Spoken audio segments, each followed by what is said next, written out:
y de la Ilustrísima Corte de Apelaciones de Puerto Montt, les damos una cordial bienvenida al seminario Violencia de Género y Acceso a Tutela Judicial en el marco de la pandemia. Desde ya agradecemos a las expositoras que han aceptado participar de esta jornada académica y de difusión. Les recordamos que este seminario está siendo transmitido a través de las plataformas Zoom, a través de Facebook en la cuenta Derecho.Universidad Austral de Chile y a través del canal Poder Judicial TV.cl, en vivo y en directo. Les informamos que quienes ven esta transmisión en Zoom pueden hacer llegar sus preguntas a través del icono Preguntas y Respuestas, que lo pueden encontrar en la parte baja de su pantalla, en la línea de color negro, allí está ese icono. Quienes lo vean por Facebook pueden hacer llegar también sus preguntas y consultas a las exposiciones a través del chat de esa transmisión. Primeramente, ofrecerá un saludo el director de la Escuela de Derecho de la Universidad Austral de Chile en su sede Puerto Montt, doctor Darío Parra Sepúlveda. Muchas gracias, Alejandra. Por mi parte, a nombre de la Escuela de Derecho de la Universidad Austral de Chile en Puerto Montt, quiero dar una cordial bienvenida a todas y todos quienes hoy nos acompañan en esta importante actividad académica. La tercera en lo que va del año que hemos organizado en conjunto con la Ilustrísima Corte de Apelaciones de Puerto Montt, representada hoy en la figura de su presidente, don Patricio Rondini, y de la cual nos sentimos muy satisfechos con la amplia convocatoria y participación, la cual cuenta con más de 170 inscritos e inscritas provenientes de todo Chile. Esperamos que el 2021 sea un año donde esta virtuosa unión entre nuestra Escuela de Derecho y el Poder Judicial de la región de los Lagos siga presentando a la comunidad local y nacional estas instancias de legítimo debate de ideas. Por nuestra parte, las puertas de la Escuela de Derecho estarán siempre abiertas para este tipo de iniciativas. También quiero manifestar mi profunda admiración y agradecimiento a las distinguidas conferencistas que han tenido la amabilidad de aceptar nuestra invitación a participar de este seminario. Contamos con un panel de lujo, integrado absolutamente por destacadas profesionales, profesoras y colegas. Apreciadas Yanira, Marcela, Leticia y María Soledad, reciban cada una de ustedes mi sincero y personal reconocimiento. Ya para finalizar, no puedo dejar de felicitar a quienes han asumido la titánica labor de organización de la presente actividad académica, logrando traer al sur austral de Chile este importante seminario de relevancia nacional. Vaya entonces mi especial reconocimiento a la profesora Pamela Mendoza y al profesor Francisco Almonacid de nuestra sede de Puerto Montt, así como también a las destacadas profesionales que integran la Oficina de Vinculación con el Medio de la Facultad de Ciencias Jurídicas de la Universidad Austral de Chile. Muchas gracias. Gracias, director, por sus palabras. Es un esfuerzo que se hace en conjunto, aún en pandemia, para mantenernos comunicados y seguir discutiendo estos temas de suma relevancia.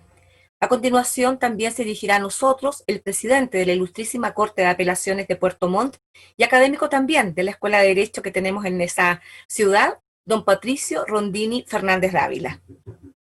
Muchas gracias por la presentación. Mis saludos a Darío Parra como director de la Escuela de Derecho de la Universidad Austral en Puerto Montt.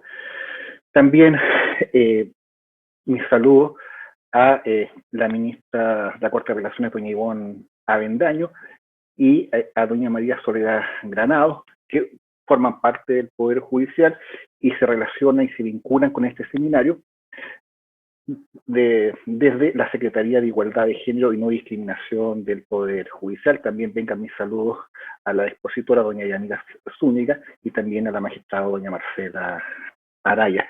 Mis agradecimientos a la Universidad Austral por permitir al Poder Judicial tender puentes y vincularse con la comunidad a través de estos encuentros, que además afortunadamente en lo que va del año no ha sido el primero ni tampoco va a ser el último.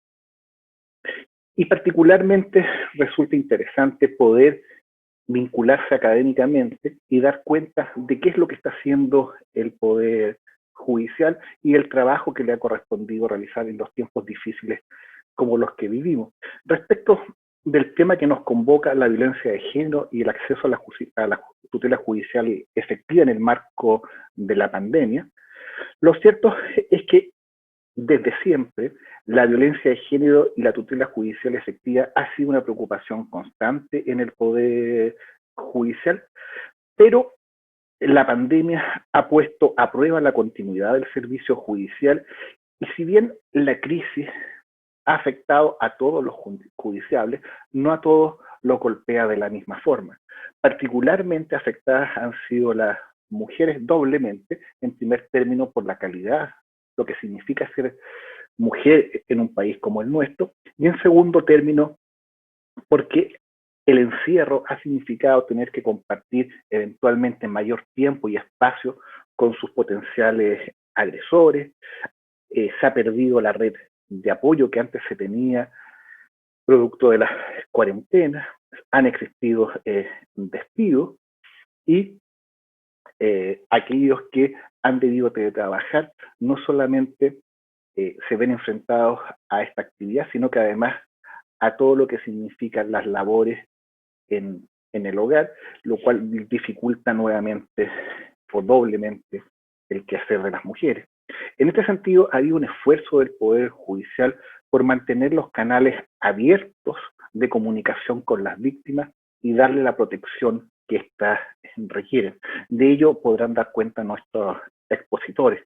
También es importante en estos tiempos dar cuenta de la gran labor que ha realizado el Poder Judicial con respecto a la retención del 10% del retiro de las AFP, lo cual ha significado un despliegue humano muy grande para poder satisfacer las miles de presentaciones que se fueron absorbiendo los tribunales para poder obtener este pago de las pensiones de alimentos. Esto ha significado redistribuir recursos, destinaciones, comisión de servicios, apoyo a las a los diversos tribunales de familia. A nivel regional podemos dar cuenta que ha sido exitoso este proceso con un alto o con el más alto número de porcentaje de pago de esta retención a nivel nacional. Entonces, dicha esta palabra, me permito entonces no restar más tiempo a los expositores y nuevamente agradecer a todos los asistentes y espero que les sea provechoso. Muchas gracias. Muchas gracias, magistrado, por sus palabras. Dejo entonces con ustedes a la académica de la Escuela de Derecho de nuestra sede de Puerto Montt y directora de la Escuela de Graduados de nuestra facultad, doctora Leticia Morales, quien moderará este seminario y quien presentará a las expositoras. Profesora. Muchas gracias, Alejandra. Buenas tardes a todas las personas que nos acompañan en este interesante seminario que nos reúne hoy para conversar sobre violencia de género y acceso a la tutela judicial en el marco de la pandemia. Es un gran gusto dar apertura a este panel de expertas integrado por Marcela Araya, Yanira Zúñiga y María Soledad Granado. En primer lugar, escucharemos la presentación de Marcela Araya, quien es abogada, magíster en Derecho Penal y Procesal Penal por la Universidad Austral de Chile y doctora en Derecho por la Universidad de Girona, España. Además, es jueza de garantía de Puerto Montt y profesora de la Escuela de Derecho de la Universidad Austral de Chile, sede de Puerto Montt. Marcela nos expondrá el día de hoy sobre mujeres, actividad probatoria y acceso a la justicia, para lo cual, Marcela, tienes 20 minutos. Gracias, Leticia. Buenas tardes a todos y todas. Muchas gracias por la invitación y voy a compartir pantalla para los efectos de mi exposición.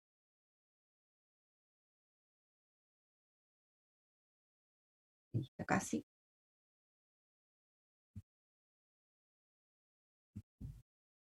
Gracias. Yo cuando estaba preparando esta exposición encontré ciertas cifras que dan cuenta de algo de lo que habló también el señor presidente de la Corte de Apelaciones, y respecto de el aumento, en definitiva, de los casos de violencia contra la mujer durante la pandemia. Pero en el caso de Chile, estas denuncias habían disminuido, sin perjuicio que las llamadas al fono consulta aumentaron en un 70%. Pero esto no es un reflejo de que las denuncias, que la violencia hubiese disminuido, sino que, como se señaló también, las mujeres están encerradas y las redes de ayuda son más débiles, más precarias en tiempo de pandemia. Bueno, yo quiero hacer entonces una conexión, un link entre estos datos, también habla el presidente, y los temas que a mí me interesan, que son la actividad probatoria y la violencia contra la mujer y el derecho de acceso a la justicia. Acá aparece. Claro. Y quiero partir por indicar que el derecho de acceso a la justicia puede ser conceptualizado como un derecho humano y debe ser entendido como la posibilidad que tiene toda persona, independiente de su condición económica o de otra naturaleza, de acudir al sistema previsto por el Estado para dar solución a los conflictos jurídicos y la vindicación de los derechos protegidos de los cuales es titular. Está contenido en el cuaderno de buenas prácticas de la Secretaría de Género de la Corte Suprema. Antonio Cansado ha señalado muy gráficamente que este es el derecho al derecho. Y este derecho, el acceso a la justicia, es crucial para las personas que se encuentran en situación de vulnerabilidad, como en el caso de las mujeres. Constituye una forma de vehicular el control sobre el poder político y administrativo y el comportamiento o las conductas de quienes detentan mayor poder en la sociedad, y nosotros sabemos que es el género masculino. Por otra parte, y sin embargo, la posibilidad de acceder a la justicia y utilizar las instituciones legales se encuentra distribuida de manera desigual en la sociedad y en los géneros. Se ha señalado que la falta de acceso a la justicia representa paradigmáticamente uno de los mayores obstáculos documentados del derecho a vivir una vida libre de violencia. Ahora, este derecho a que hago referencia, que es el derecho de acceso a la justicia, se ha señalado que es un derecho pluridimensional, un derecho amplio, y que en él son reconocibles tres dimensiones: una preprocesal, una procesal y una etapa de ejecución. Para los efectos de lo que yo quiero relevar hoy día, me voy a detener en las dos primeras. La dimensión procesal implica que las personas tienen que tener un conocimiento efectivo de las vías institucionales para resolver sus problemas de relevancia jurídica y poder acceder a ellas en pie de igualdad. Y esto quisiera relevar que no solo involucra al Poder Judicial, sino también a la policía, a la fiscalía, a la defensoría, a las corporaciones de asistencia judicial, entre otros. Y requiere que estas entidades actúen con una mirada de género. Esto quiere decir que se centren en las particularidades y singularidades de la persona, de la mujer que requiere esta asistencia. De no hacerlo, implica que se perpetúa la desigualdad, la discriminación, y esto también, lo que me interesa relevar, tiene un impacto en la actividad probatoria. Son innumerables los casos que grafican la discriminación de la mujer y la afectación, por ende, del derecho de acceso a la justicia. Hay casos relevantes en la jurisprudencia de la Corte Interamericana de Derechos Humanos, como el caso Campo Algodonero, que es muy conocido, Velázquez Pais y otros versus Guatemala, pero me quiero detener en el de María Isabel Beli Franco y otros versus Guatemala.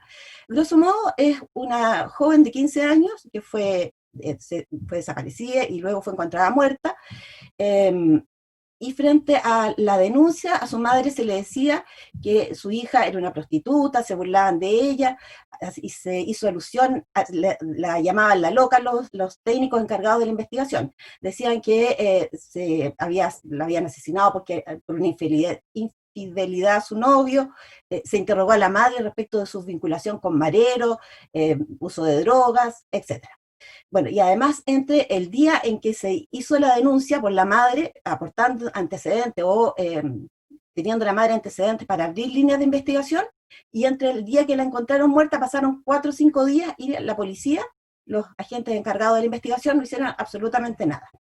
Bueno, la Corte dice que respecto a este caso, y reitera que la ineficacia frente a casos individuales, ineficacia judicial frente a casos individuales de violencia contra las mujeres, propicia un ambiente de impunidad y facilita y promueve la repetición de hechos de violencia en general, y envía un mensaje erróneo a la comunidad, así como que la violencia contra la mujer no fuera importante, no fuera aceptada y tolerada, lo que favorece su perpetuación y la aceptación social del fenómeno, el sentimiento y sensación de inseguridad en las mujeres, así como una persistente desconfianza de esta en el sistema de administración de justicia.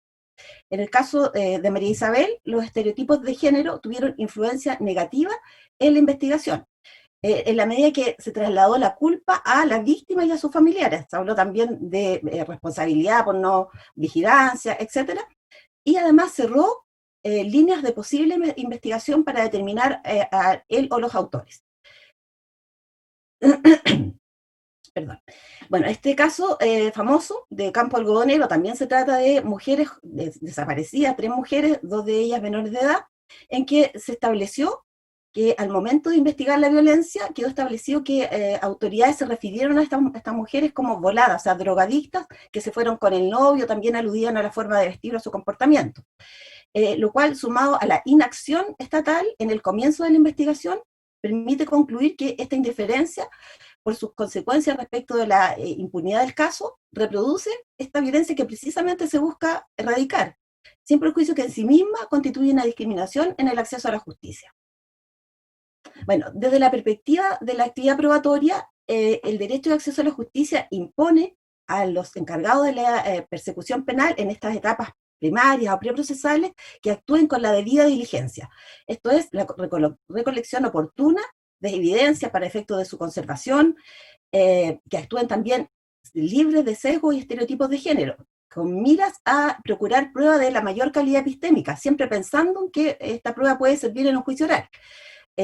Considerar prueba de contexto, que en otros delitos no sería relevante, pero en esto sí, donde existen dificultades probatorias que le son inherentes. Bueno, la segunda dimensión es la dimensión procesal de esta garantía de acceso a la justicia. Y en esta etapa es aquella en que las personas buscan de una institución del sistema de justicia que emita un pronunciamiento con carácter sustantivo en un tiempo adecuado. Se corresponde a la concepción tradicional de acceso a la justicia. Y un buen baremo para medir el contenido feminista, entendido como pretensiones igualitarias, de un sistema de justicia y los valores morales incitos en él, es lo relativo al acceso a la justicia. Existe una vinculación estrecha entonces entre el acceso a la justicia, la violencia de género y la actividad probatoria. También me interesa relevar, destacar que existe también el derecho a la prueba, que es una garantía fundamental que está reconocida, por ejemplo, en la Constitución española. También en la jurisprudencia del Tribunal Europeo de Derechos Humanos. Y el derecho a la prueba posee, dependiendo de los autores, 3 o 4 elementos. Algunos estiman que forma parte del derecho a la prueba el derecho a la admisión de la prueba, que las partes puedan presentar todos los medios de prueba que estimen pertinentes para acreditar sus pretensiones. El segundo elemento es el derecho a que la prueba sea practicada, que es la consecuencia de la anterior.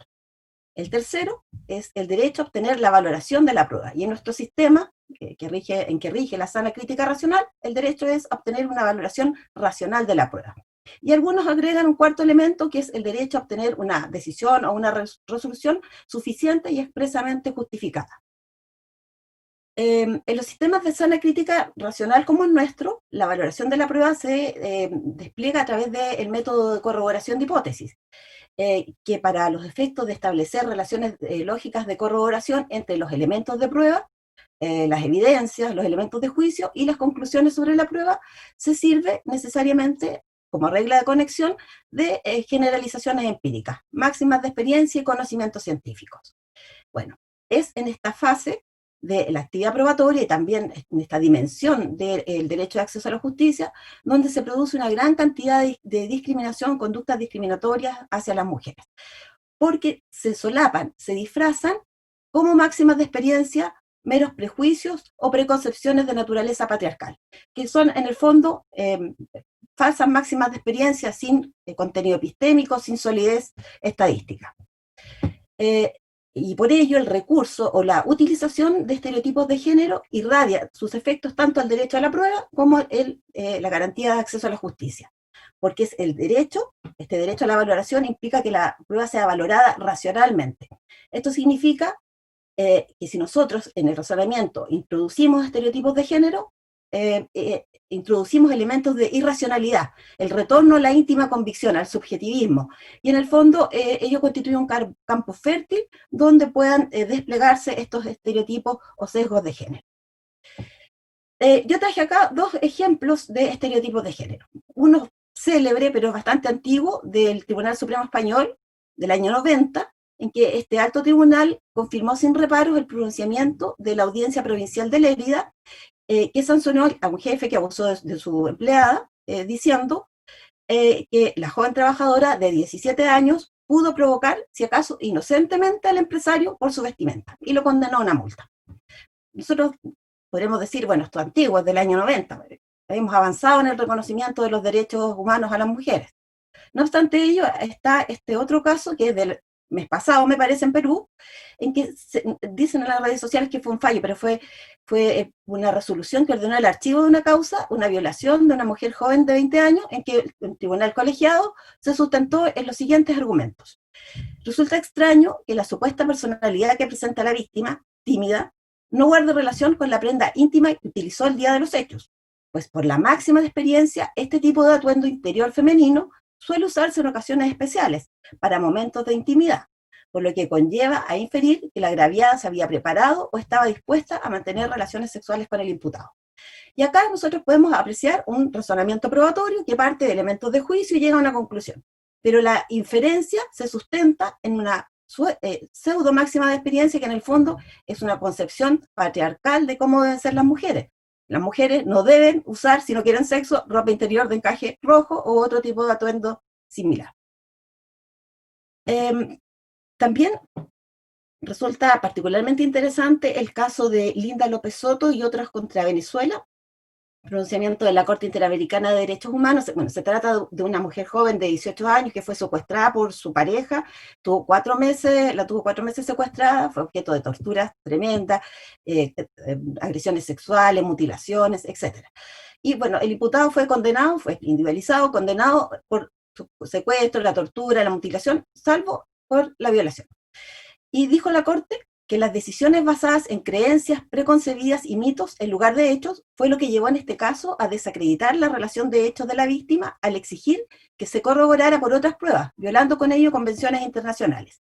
Y recordó que una garantía para el acceso de la justicia a las mujeres víctimas de violencia sexual debe ser la previsión de reglas para la valoración de la prueba que evite afirmaciones, insinuaciones y alusiones estereotipadas. Bueno, hay que recalcar y grabárselo a fuego. No existe una víctima prototípica, no existe una víctima ideal, que parece que en ciertos razonamientos es lo que se espera. Las personas y las mujeres reaccionan de formas tan disímiles como seres humanos existen. Dijimos también que este derecho a la prueba, esta garantía reconocida, también comprende la exigencia de una motivación explícita y justificada. Es el cuarto elemento del derecho a la prueba.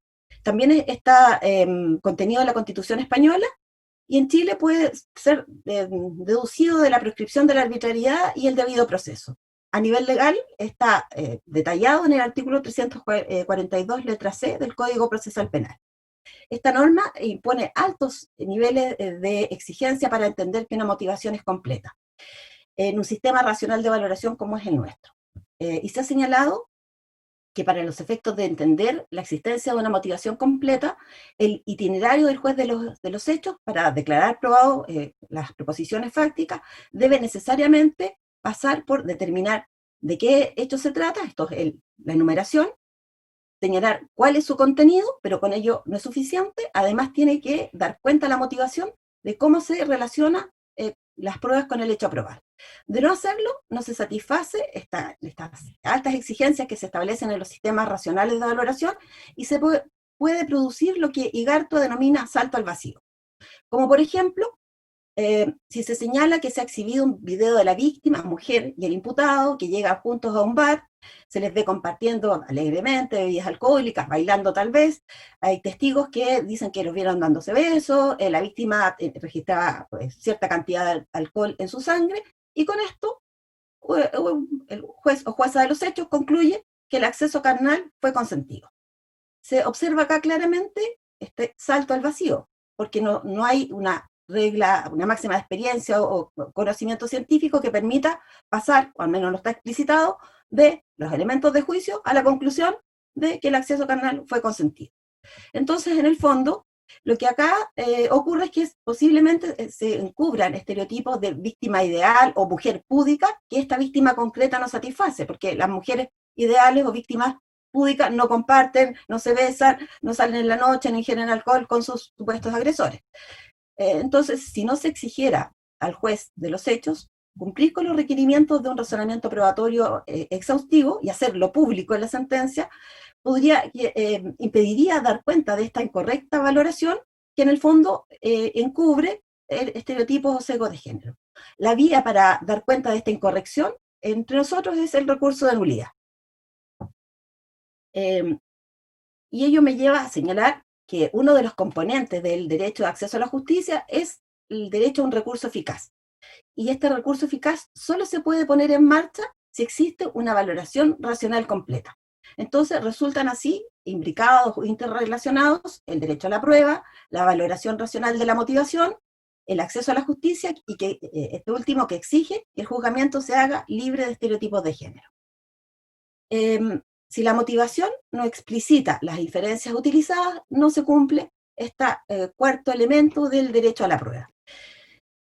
Afecta entonces el acceso a la justicia de la mujer víctima, si no se le explica por qué no se le cree, por qué se creyó a la contraparte, por qué el juez o jueza ha pasado de los elementos de juicio a la conclusión sin que ellos se expresen un diálogo intersubjetivo que permita el control a través del recurso de nulidad. Así entonces, esta garantía a que me he referido, al acceso a la justicia, se ha ido perfilando como un derecho de amplios y generosos contornos, que abarca el debido proceso, la tutela judicial efectiva, que se encuentra fuertemente imbricado con otros derechos como la igualdad y la no discriminación, el derecho a la prueba, que comprende la valoración racional libre de estereotipos de género, el derecho a obtener una expresa y suficiente motivación, y el derecho a vivir una vida libre de violencia.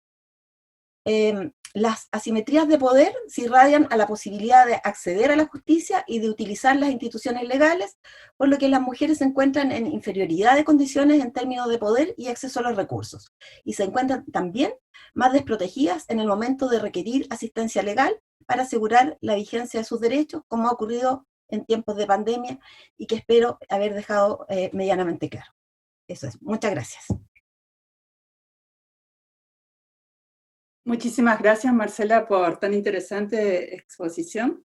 Y le damos entonces la bienvenida a Yanira Zúñiga, que nos acompaña también hoy. Y Yanira Zúñiga es abogada, doctora en Derecho por la Universidad Carlos III de Madrid y profesora del Instituto de Derecho Público de la Facultad de Ciencias Jurídicas y Sociales de la Universidad Austral de Chile. El día de hoy, Yanira nos va a hablar de la violencia de género y la pandemia, una crisis dentro de otra crisis. Gracias, Yanira, y tienes 20 minutos.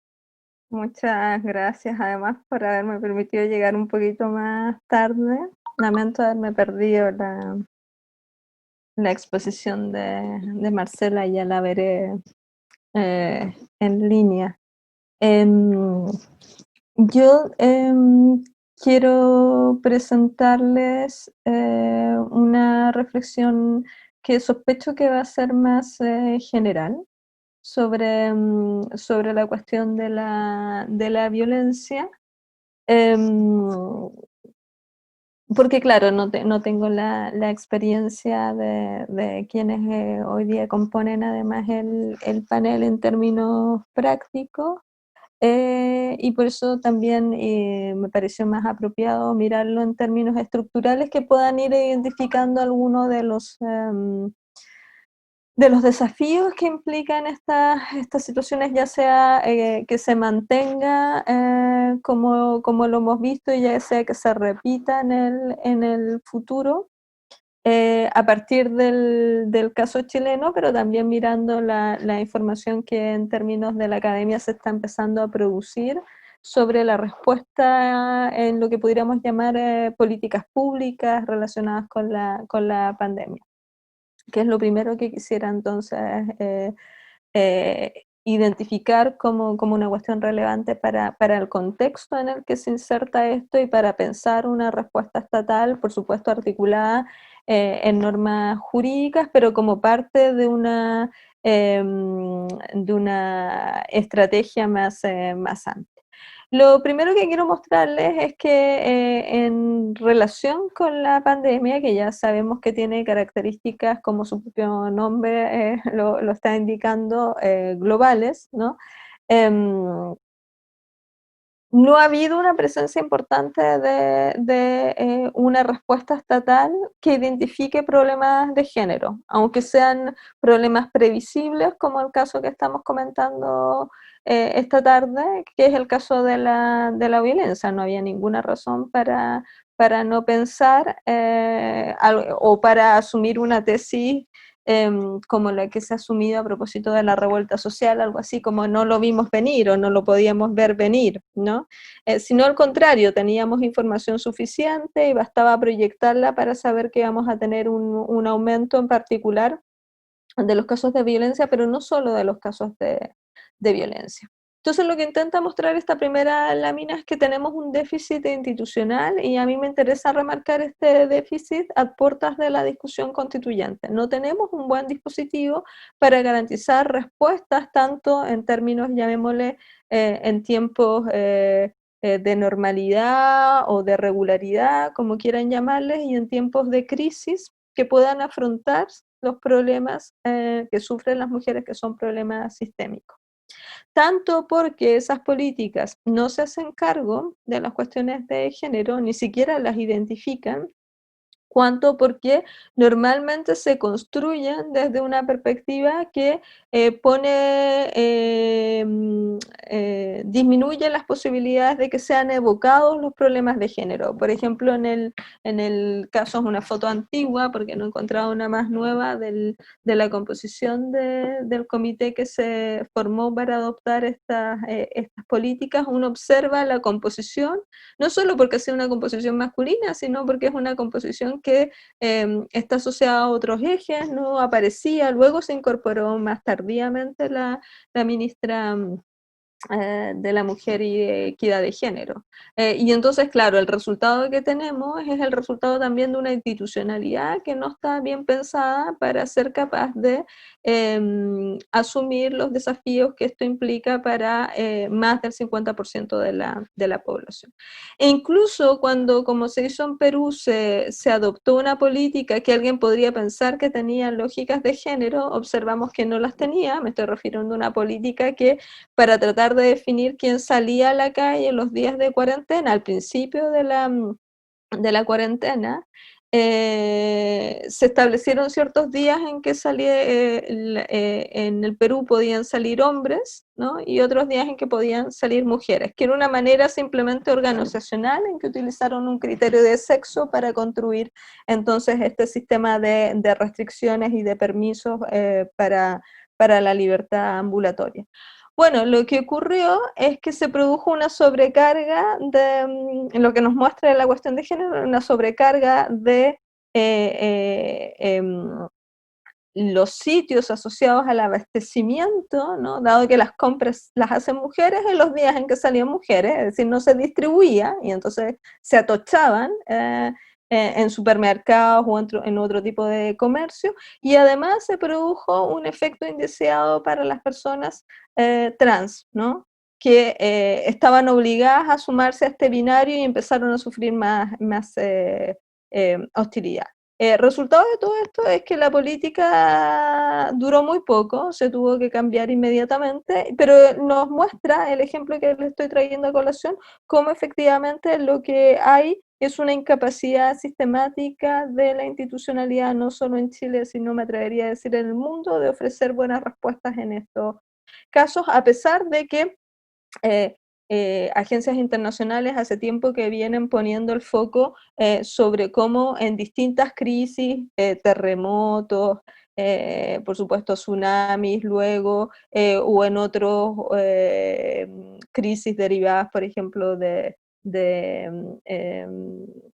tensiones internas o de uso de la fuerza, se producen normalmente aumentos de los distintos fenómenos de discriminación y vulnerabilidad que sufren las mujeres. Y entonces, ¿cuáles son las zonas de impacto diferenciado de impacto de género? Perdón, ahí se produjo una redundancia, que han identificado agencias, las que pude revisar de distinta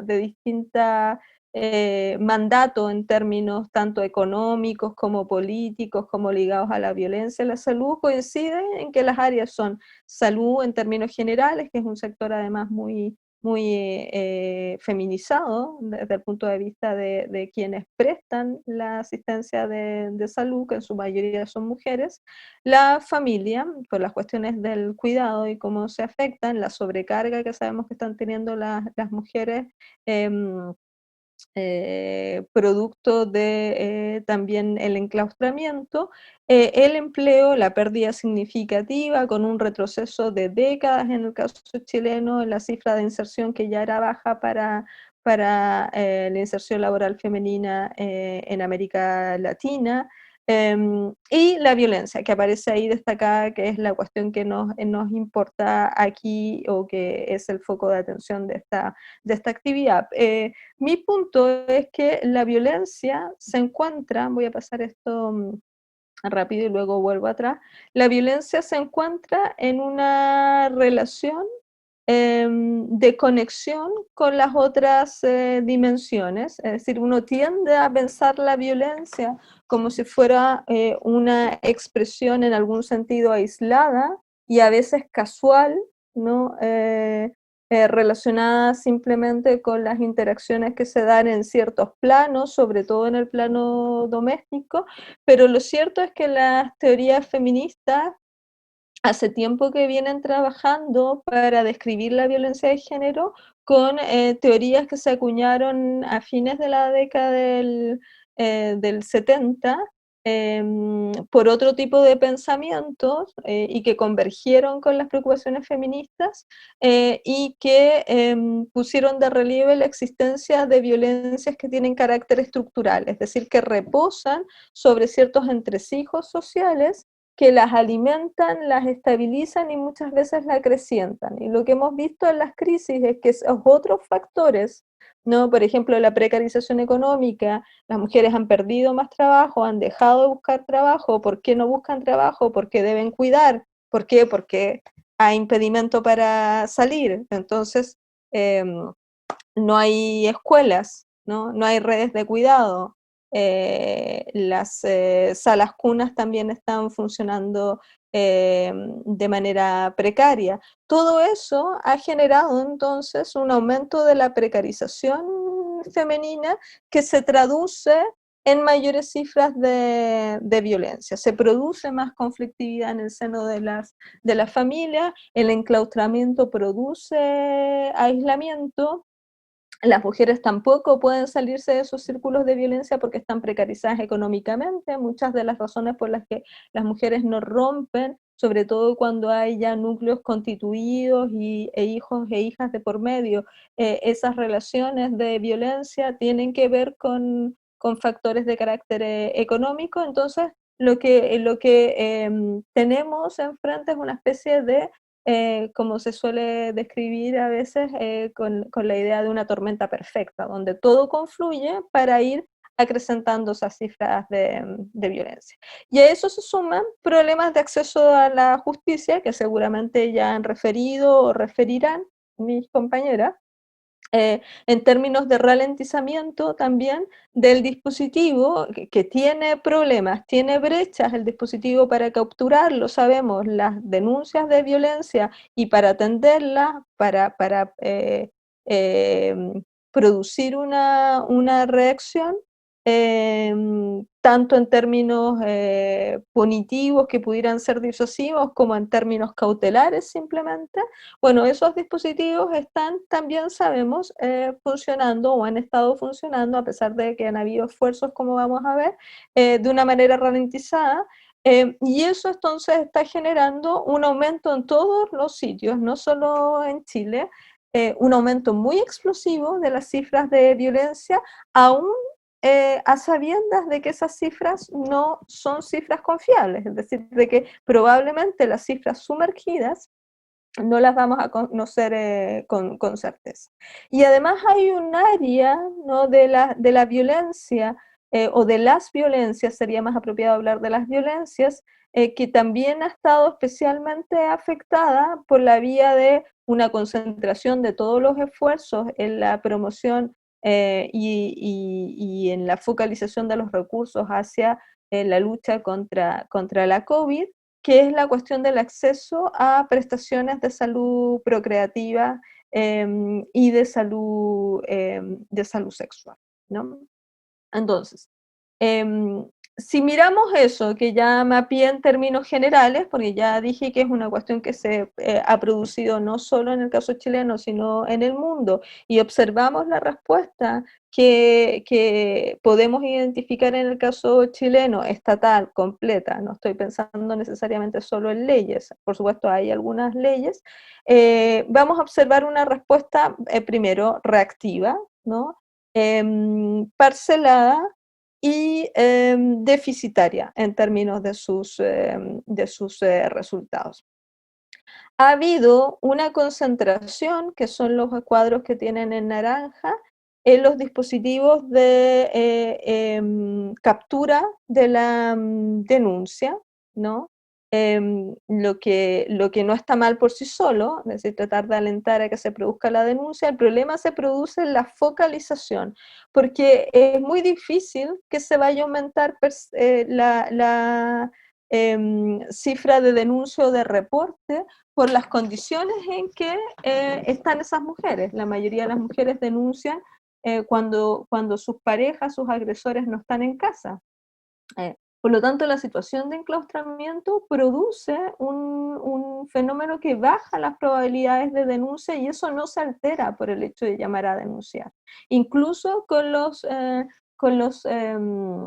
estrategias que se han ido aplicando también en el caso chileno y que han ido replicando algunos modelos de intervención como los que se aplicaron en Europa, en particular en España, ¿no? La estrategia esta de la mascarilla 19, que fue una campaña que en algún momento fue vistosa, al menos en alguna transmisión en televisión, pero que no se ha mantenido tampoco en el tiempo, ¿no?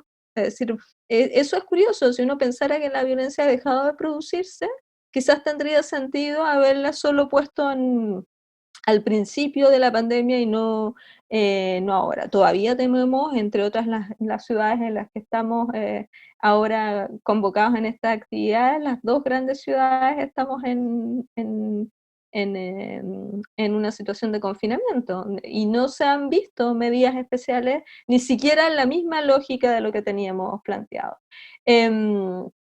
Me refiero al plan de contingencia de atención, protección y reparación ante los efectos del coronavirus, que es un plan que planteó el Ministerio de la Mujer, que tiene varios pasos. Yo no he podido saber exactamente cómo se están cumpliendo en la práctica, porque hay algunas cuestiones que en el papel parecen interesantes, pero tengo mis dudas de si realmente hubo un aumento de la dotación de recursos, por ejemplo, a casas de acogida u otras fórmulas que permitan algo que el sistema chileno tiene como déficit crónico, que es la posibilidad de enfrentar la violencia con acciones que no se enfoquen solamente en lo punitivo y que permitan transferencia de recursos y empoderamiento económico de las mujeres para permitir salir de esos círculos, ¿no? Para darle mejores posibilidades entonces de denunciar y de hacer una vida distinta fuera de esas lógicas.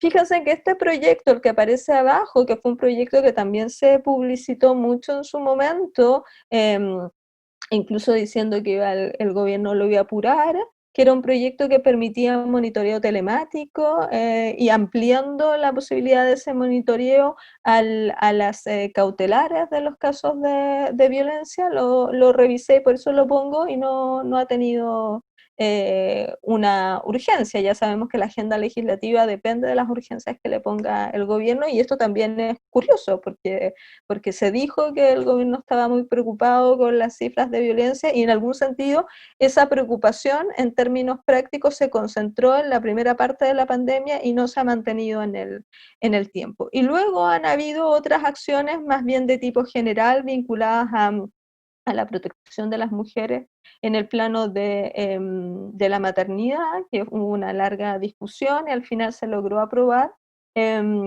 una reforma en esta materia, y como saben también la posibilidad que se ha dado a propósito del retiro del 10%, de satisfacer por esa vía y de crear un acceso especial para cubrir obligaciones en el plano de las obligaciones legales de alimentos, ¿no? Pero básicamente son esas las políticas. Lo que no ha habido, y con esto voy terminando, no ha habido, en cambio, y voy a hacerlo de una manera que no está en el orden que ahí aparece, realmente una focalización en las cuestiones de prestaciones de salud que pudieran estar siendo ralentizadas, y las cifras que aparecen más preocupantes porque ha habido un cierto monitoreo que venía antes del inicio de la pandemia por parte de organizaciones de la sociedad civil respecto del funcionamiento del acceso a la interrupción voluntaria del embarazo en 3 causales para monitorearlo. Por eso sabemos ahora que no solo el acceso a ese dispositivo, sino en general el acceso a anticoncepción, y en particular a anticoncepción de emergencia, está ralentizado. Con todas las consecuencias que eso tiene, porque si la violencia aumenta, no solo aumenta la violencia física y la violencia psicológica, aumenta también la violencia sexual. Eso lo sabemos en las cifras comparadas. No tenemos, o al menos yo no conozco, reportes claros sobre, y probablemente no, de nuevo, no van a ser fiables porque la violencia sexual es una violencia especialmente oculta, pero esto es importante porque muchas veces la violencia sexual se pesquisa en los colegios, y al no estar abiertos los colegios, entonces no tenemos formas de monitoreo. Y probablemente vayamos a tener más casos de embarazo adolescente como resultado de esta pandemia, por supuesto, embarazo adolescente derivado de relaciones sexuales no consentidas. Falta de políticas económicas, ya me referí, las pocas políticas, la política de protección del empleo en principio no consideró a las mujeres, no consideró a las trabajadoras de casa particular, que son un grupo importante, y no tiene un sistema de prestaciones específicas para afrontar la precarización económica que va a dejar una cesantía importante de mujeres, ¿no? Y eso va a generar también un ciclo de violencia más sostenido. Y por último, para terminar con lo que aparece ahí en primer lugar, por supuesto que desde el punto de vista de la violencia doméstica en particular, todo el sistema de distanciamiento social que se ha planteado como la gran estrategia sanitaria, y esa era la razón por la que ponía la lámina al principio, voy a recuperarla.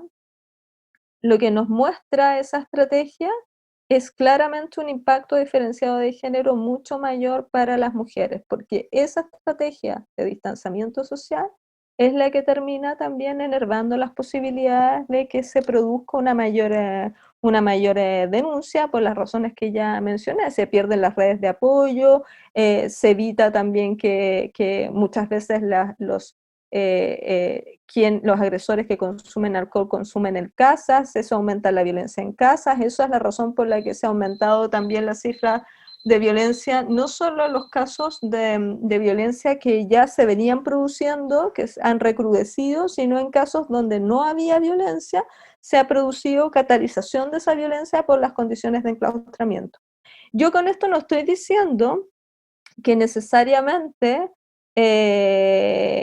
eso implicaría dejar el enclaustramiento como medida, abandonarlo.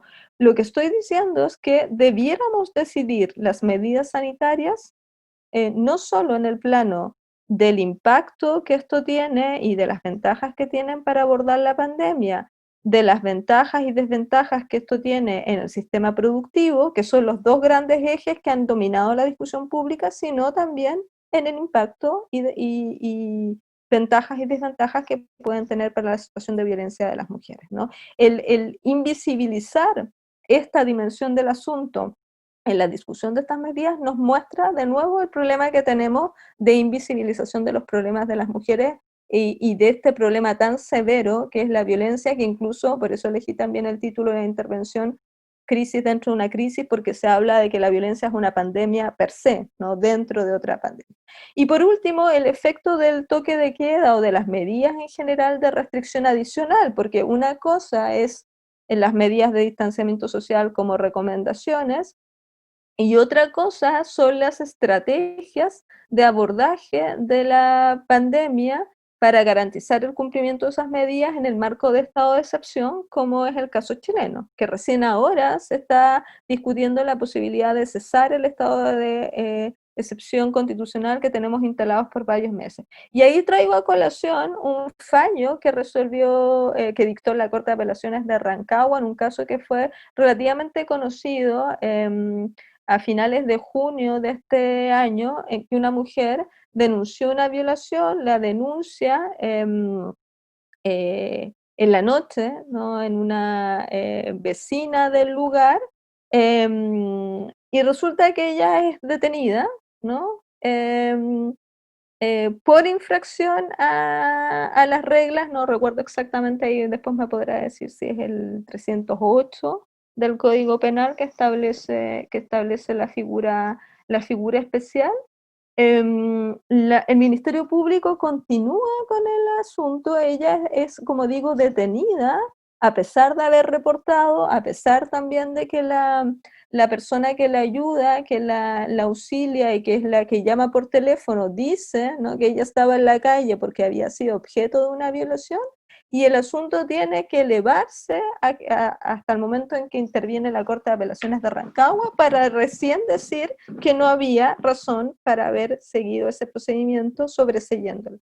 La Corte afortunadamente dice que ahí incluso hay violación de los estándares de la Convención de Belén do Pará, y que se produce, no utiliza exactamente este fraseo, violencia institucional, ¿no?, que sería la categoría que describe la Convención, pero la manera en que formula la objeción, que se produjo una violencia innecesaria, ¿no?, por parte de las autoridades, está aludiendo a la idea de una violencia institucional, es decir, un caso de violencia sexual que desemboca, en vez de tener una respuesta que contrarreste esto, desemboca en la producción por parte del Estado de una violencia institucional asociada precisamente a esas restricciones que no son vistas como dúctiles, que no son puestas en cuestión, tanto en su imposición general como en su aplicación concreta, a la luz entonces de una mirada de género. Bien, les agradezco mucho y pido disculpas por haberme pasado un poco. Muchísimas gracias, Yanira. Muy interesante la presentación y, por supuesto, siempre un gusto escucharte. Y le vamos a dar entonces el pase, en tercer lugar, a María Soledad Granados, que nos acompaña también el día de hoy. María Soledad Granados es abogada, magíster en Economía Aplicada en Políticas Públicas, magíster en International Legal Studies, Human Rights, directora de la Secretaría Técnica de Igualdad de Género y No Discriminación. Nos hablará el día de hoy sobre análisis de resultados del estudio sobre el acceso a la justicia de las mujeres víctimas de violencia, usuarias del Poder Judicial. Antes de darle el piso a María Soledad, quería recordarles que con posterioridad abriremos un espacio de preguntas para que la audiencia pueda dirigirles a las expositoras que integran el panel, así que les invitamos a dejar sus preguntas tanto en Facebook, si nos están siguiendo por allí, o aquí en Zoom, en el espacio de preguntas. María Soledad, adelante. Muchas gracias, Leticia. Agradezco mucho esta invitación. Para mí es un tremendo honor compartir este panel con la profesora Yanira Zúñiga, a quien admiro mucho, y con Marcela Araya, que es más encima de nuestra profesora y magistrada. Voy a utilizar una presentación, pero antes les quiero contar que voy a dividir en dos partes mi presentación. Se titula Análisis de los resultados del estudio, pero voy a partir un poquito refiriéndome al tema de la pandemia para mostrarles algunos datos nomás. Y luego voy a entrar a darles algunos titulares del estudio, porque lo tengo que reservar un poco para la presentación interna que vamos a hacer prontamente. Así que voy a empezar a compartir pantalla. Y les señalo que voy a partir con un poquito de explicación respecto institucional que me corresponde hacer en mi rol. Bueno, el Poder Judicial, y también hizo a esto referencia el presidente de la Corte de Apelaciones, a quien agradezco, y en particular al Comité de Género de esta Corte de Apelaciones, que tiene un nivel muy elevado de análisis de las situaciones que nos afectan, digamos. Bueno, tenemos en el Poder Judicial una política de igualdad de género y no discriminación, un marco normativo, un compromiso cuyo fin es garantizar la igualdad de género y no discriminación en todo el quehacer del Poder Judicial. Esta política, que no voy a describir, tiene principios y ejes de trabajo. Fue complementada con la aprobación de una institucionalidad en junio de 2019 por el Pleno de la Corte Suprema. Y esta institucionalidad se compone de los siguientes elementos. Tenemos a la ministra encargada de los asuntos de género de la Corte Suprema, a la Secretaría Técnica que yo dirijo, que está formada por 5 profesionales enfocados en transversalizar la perspectiva de género en la institución, y se agrega un Consejo Consultivo de Igualdad de Género y No Discriminación, en donde participan las asociaciones gremiales, representantes de las Cortes de Apelaciones, de la Corporación Administrativa, de la Academia Judicial, como espacio de reflexión para avanzar en este objetivo. Y además se crean comités de género en cada una de las Cortes de Apelaciones, y aquí tenemos la expresión a nivel local, que es el Comité de Género de Puerto Montt, donde también participan las asociaciones gremiales, la Corporación Administrativa y la Corte de Apelaciones. Y todo esto tiene el objetivo de tener una institucionalidad que nos permita avanzar en nuestro objetivo final, que es uno de nuestros principales desafíos en este momento. Entrando entonces al tema, no voy a reiterar cómo hemos visto un aumento en riesgo de las víctimas de violencia en la crisis sanitaria, y retomar esto que señaló Marcela, de que se produjo un aumento en los llamados o solicitudes de orientación e información y de consulta, el 1455 de Cernamec, el 149 de Carabineros, pero eso no se reflejó en un aumento en las denuncias, sino que en un primer momento cayeron las denuncias formales al sistema de justicia. Si vemos este gráfico, que son solo ingresos a tribunales de familia, causas F en tribunales de familia, que son causas de violencia intrafamiliar, vemos que hubo una baja significativa a partir de la segunda quincena de marzo. Aquí están comparados en azul el año 2019 y en naranjo el año 2020. A partir de la segunda quincena de marzo, no se nota ahí porque es mensual, pero bajó casi en un 40% el ingreso. En abril eso, comparando el mes completo, un 35,5%, y de ahí empezó a subir. Y esto yo lo revisé hace poco, entonces ahora ahí me fijé que ya en agosto ya se normalizó. Siempre había una variación porcentual entre los años de hasta un 3%, y eso ya es normal después del año. Entonces, esto, y estamos hablando solo de cifras de denuncias formales, no de la cifra escondida o la que no se denuncia. Y esto, nosotros nos enfrentamos a esta realidad como institución, y en atención a ello pensamos ¿qué es lo que podemos hacer? Primero, ¿por qué se produjo esta baja? Por muchas razones ligadas a las medidas del elemento social, pero también quisimos preguntarnos qué es lo que había sucedido en el Poder Judicial que determinó esto. Y una de las cosas que evidenciamos es que, por ejemplo, muchos tribunales cerraron, otros cambiaron su forma de atención. En un primer momento hubo mucha incertidumbre, entonces lo que la Corte Suprema resolvió hacer fueron varias cosas, pero quiero destacar que, al menos a nivel normativo de la Corte Suprema, se mantuvo la preocupación expresa por las personas en condición de vulnerabilidad, entre ellas las mujeres víctimas de violencia intrafamiliar y de género, y en el Acta 53 que regula el funcionamiento del Poder Judicial en la pandemia hay artículos específicos que llaman a las unidades jurisdiccionales de todo el país a poner una especial atención en estas personas, y se emitió un protocolo de recepción de denuncias en cumplimiento a una de estas normas del acta. Además, esto a nivel normativo de la Corte Suprema, pero además los tribunales en todas las jurisdicciones empezaron a idear métodos para poder ejercer el servicio de justicia, particularmente en estos casos, respetando las medidas de aislamiento social por la crisis. Bueno, el protocolo al que hice referencia se enfoca, como señaló la profesora Yanira Zúñiga, en la denuncia, en facilitar la denuncia, y establece, esto solo lo voy a mencionar, garantizar este acceso a los mecanismos de denuncia, o sea, mantener en funcionamiento los canales existentes. Esto implicó en algunos tribunales mantener un servicio de atención presencial, establecer alguna forma que permitiera a las personas que accedían a los tribunales plantear sus denuncias, y fundamental para la seguridad y protección de las mujeres, el fortalecimiento de la coordinación interinstitucional. Esto ahora lo voy a evaluar un poco a raíz de los resultados del estudio. Hubieron otras líneas de actuación. Con esto termino esta parte y ya comienzo en lo que tiene que ver con los resultados del estudio, pero quise señalarlo porque un gran resultado de lo que sucedió con el acceso a la justicia, en particular el acceso al poder judicial en la pandemia, en el caso de la violencia contra las mujeres, en el fondo se exacerbaron los problemas de acceso que teníamos previamente, porque se sumaron mucho más elementos, como decía la profesora Zúñiga, fue una tormenta perfecta, y en su manifestación, en lo que a esta institución compete, se exacerbaron los problemas que teníamos previamente.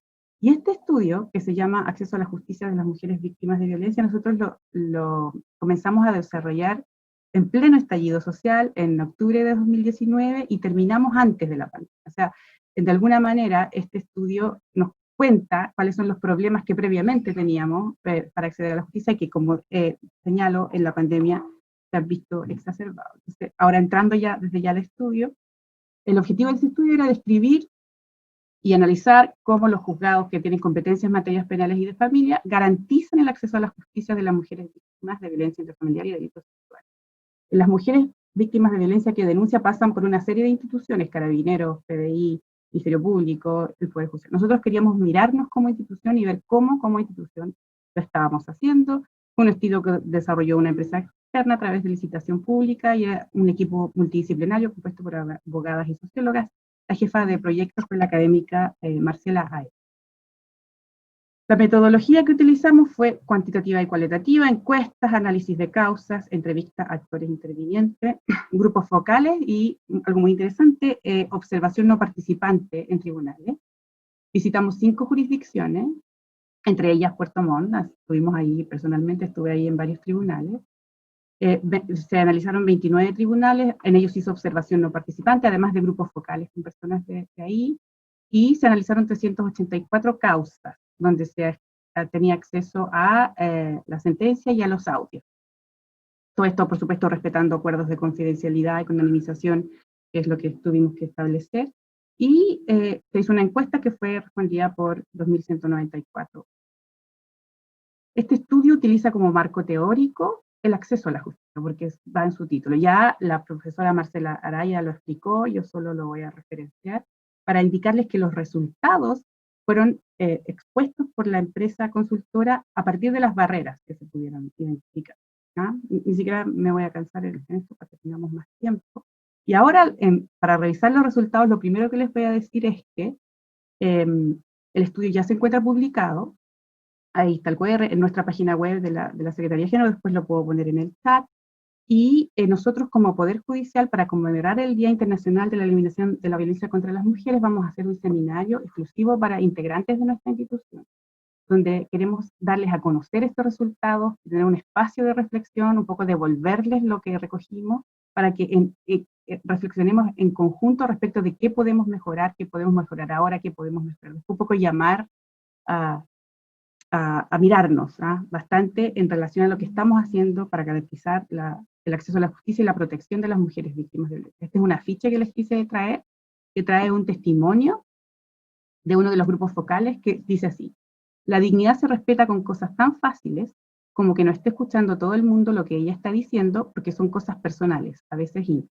Ese testimonio fue recogido en un focus group de judicatura.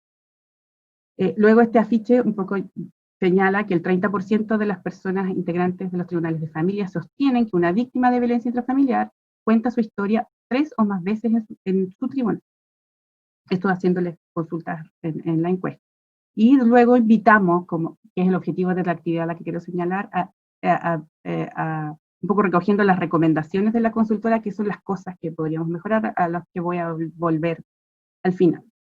Entonces, lo primero que reitero, les voy a contar algunos hallazgos, porque me tengo que reservar de alguna manera la exposición para nuestros funcionarios internos. Quiero comentarles algunos que me parecen muy interesantes. Está publicado, lo pueden revisar ahí, así que me voy a tomar esta posibilidad. Y, como les decía, los hallazgos están expuestos en lo que es necesario mejorar, visto desde ese punto de vista. Y hay que reconocer un contexto en que hay limitantes, para que se entiendan estos aspectos. Por un lado, una gran carga de trabajo en los tribunales, que es algo que señalan mucho las personas que participan de este estudio y de los tribunales, y de las leyes. Hay limitación normativa muy importante en materia de violencia contra las mujeres, en el ámbito intrafamiliar incluso, que es el único que está regulado, y en todos los otros ámbitos de la violencia, porque todavía hoy no tenemos una ley de protección integral contra la violencia hacia las mujeres. Entonces, eso por supuesto tiene efectos en la forma en que se brinda el acceso a la justicia. Pero con ese marco me voy a dar un poco, a detallar algunos resultados, tampoco quiero extenderme en demasía. El estudio observó la ruta de atención de las mujeres víctimas. Esta ruta de atención es muy importante porque tiene que ver con muchas cosas, desde cómo llegan, el trato que reciben y la permanencia de las mujeres en el sistema de alguna manera. Lo primero que hay que señalar es que hay una gran heterogeneidad en los tribunales. Aquí hay un testimonio que no voy a leer, pero que un poco señala que cada tribunal define la forma en que recibe la denuncia, en que la persona que pasa después a ser atendida, si la recibe en forma oral, si le pasa un papel para que lo rellene, si lo llama el consejero técnico, si pasa directo al juez. Y eso ya es en sí muy complicado, porque a veces al interior de una misma jurisdicción se trata de una manera distinta a las mujeres que acceden a denunciar. E incluso esto llega a que no existe en materia de familia una forma única de evaluar el riesgo al que están expuestas las mujeres, una pauta única, sino que cada tribunal en materia de familia la define. Entonces eso genera inconsistencias en cómo se brinda el servicio, en un primer lugar, y genera, por supuesto, en general, el paso por los tribunales ya de familia y penal se genera revictimización. Por ejemplo, porque se usan muy poco medidas que podrían utilizarse, que algunos tribunales sí tienen. Por ejemplo, el uso de biombos en las audiencias, medida de seguridad, entrar por un lado uno, salir por un lado otro, contar con una sala para prestar la declaración que que tenga privacidad, una serie de cosas. A eso iba el estudio, desde mirar todos los ámbitos. Y aquí viene esta frase con la que va el afiche de que a veces lo único que se requiere para respetar la dignidad es contar con un espacio. O sea que eso ni siquiera está garantizado y es muy diverso en los diversos tribunales. Como esto tiene una serie de consecuencias, no quiero señalarlas todas, sí me gustaría señalar que el tema de la problemática que significa que no exista un seguimiento a las medidas cautelares. Eso no está establecido a nivel legal, no se entiende que sea una obligación del tribunal, pero sin embargo algunos tribunales que hacen buenas prácticas sí lo realizan. Y quiero destacar que en general la consultora evidenció sí que hay un trato y atención muy amable a las mujeres, pero no se le entrega toda la información adecuada en relación al proceso. En estas causas, como ustedes saben, no hay necesidad de asesoría jurídica, entonces las mujeres llegan a los tribunales, les pasan una hoja, les dicen que la rellenen y después se van.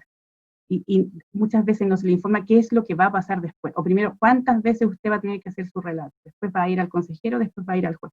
Eso no está incorporado de que sea una obligación del tribunal hacerlo. Algunos tribunales lo hacen, otros no. En general, hay mucho desconocimiento de las usuarias respecto de en qué está su proceso, qué significa. Y si a esto le sumamos el problema que viene más adelante, pero el problema de la dualidad que se establece en la ley, de que los tribunales de familia se declaran incompetentes cuando constatan la existencia de un delito y derivan el caso al Ministerio Público.